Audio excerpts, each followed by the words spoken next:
大家好，今天呢，我出来办事，刚好路过一片墓地，顺便进来拍一下这个美国的墓地，让大家看看美国的墓地是什么样子。这个是墓地的办公室，买卖墓地就在这里。在美国，人死了大多数还是选择土葬。美国是有一个火葬传统的国家，在殡葬管理上却很宽松，对全国的土葬区和火葬区未做限定，根据死者生前的意愿，可以自由选择土葬或者火葬。根据统计，全美国成人火葬的平均费用约$6000，而土葬的平均费用则超过$10000，这个数据也逐年递增。在美国人的文化中，为自己的身后事做好安排是十分平常的事情。他们也习惯性地认为，生前不给孩子添麻烦，身后也不给孩子添麻烦。他们在自己认为时机成熟的时候，按照自己的意愿选择安葬形式和地点。碑文篆刻内容都是提前拟定的，有的甚至连观礼宾客的名单到收益棺木的选择都会提前安排，以免子女对父母的意愿一无所知。在美国，购买墓地和买房一样，享有永久权，购买后就会得到地契，不用担心将来因为拆迁等原因而遭到破坏或者拆迁。购买墓地的价格已经包括了永久的管理费，之后无需交纳任何费用。法律规定，陵园管理机构必须将购买款项的一定比例存在墓地管理基金中，以保障将来管理费用。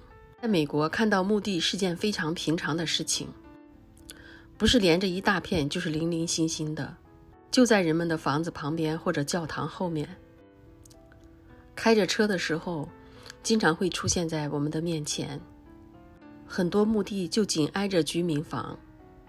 在中国文化中，大家对墓地的印象都是不吉利的。要是选择住宅，应该没人愿意挨着墓地。晚上推开窗吹吹风都会觉得阴森得很。而美国恰恰相反，越是墓地的旁边，房地产越贵。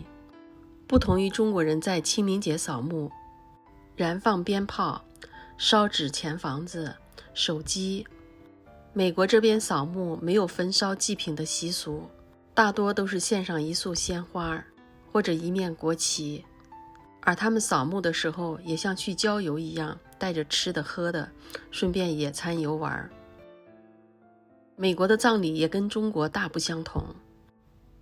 由于文化历史的差异，中国人葬礼上基本上都是嚎啕大哭，有些还专门请人哭，哭的声音越大越厉害，说明越有孝心。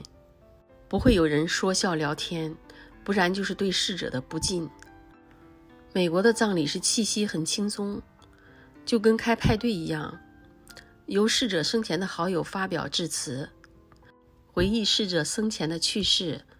在这个时候，参加葬礼的人也会跟着笑。由于美国人基本都有信仰，他们觉得人死了就是去了天堂，没有什么值得悲伤的。这跟他们的文化还有生活方式、态度有着很大的关系。我们中国人是做不到这一点的。即使在海外多年的游子，接受着美国各式文化的熏陶，也不会做到这样的。咱们通过我的视频也看到了，美国的墓地有各种各样的，有立碑、平碑，还有特殊的雕像。选择这些碑的花样，可以在陵园公司定制墓碑。在美国，如何选择墓地也有很多的方法，因为根据不同的种族、不同的文化习俗去选择墓地。选择墓地也分土葬和火化。土葬分为在地上埋葬和在地下埋葬。地的上面呢，就分陵墙，也分室内和室外。如果埋在地下，就是咱们传统说的土葬。传统的土葬也分不同的位置、不同的高度，所以它的价格也是不同的。夫妻呢，也可以选择左右两边或者上下两层的墓地。还有一个就是火葬以后的骨灰，可以选择放在墓园内，或带回家，或者撒向大海。如果放在墓园内，也分地上埋葬或者是灵骨塔。这个就是灵骨塔，有大小高矮之分，价格也不同。骨灰也可以选择入土为安，骨灰在地下埋葬也分为开放式的，像咱们看到的这种就属于开放式的，以及花园式的或者是夫妻合葬式的墓地。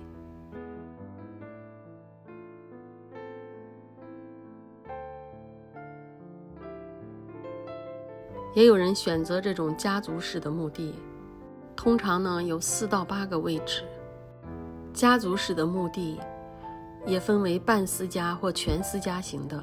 全私家的墓园就是有围墙完全围起来，半私家的那种就是只是用草地跟别人分开而已。在美国买墓地的时候已经都规定好了，这里能放几个人就是几个人。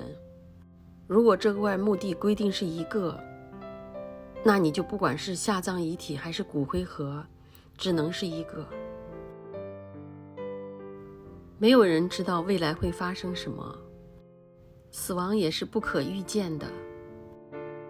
很多人提前安排葬礼，规划好身后之事也是可以理解的。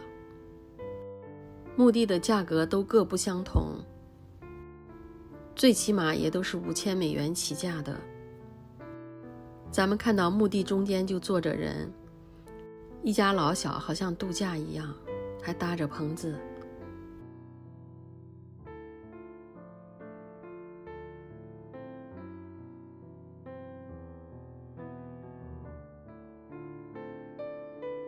咱们看到的这个就叫灵墙，灵墙也分为室内和室外的，室内室外各有各的不同。